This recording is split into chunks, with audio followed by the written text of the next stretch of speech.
አፈሙዙን ሰከን አርገው ቃታህንም እንዳትስበው ባዶ እጁን ነው የሚጮኸው ሰላማዊ ወንድምህ ነው ሰከን በሉ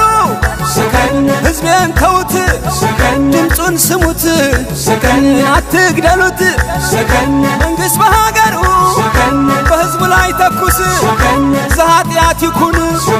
ውጉዝ ከመአርዮስ ሰከን በልተው ሰከን በል እንጂ አንዱ ካንዱ ሳይበልጥ አንዱ ካንዱ ሳያንስ አንዱ አንዱን ሳይገለው ደምም ሳይፋሰስ በወላጁ ጥፋት ልጁ ሳይወቀስ ተባብሮ ተፋቅሮ በአንድነት መኖሩ ይጠቅመናል እንጂ ምንድነው ችግሩ ሰከን በልተው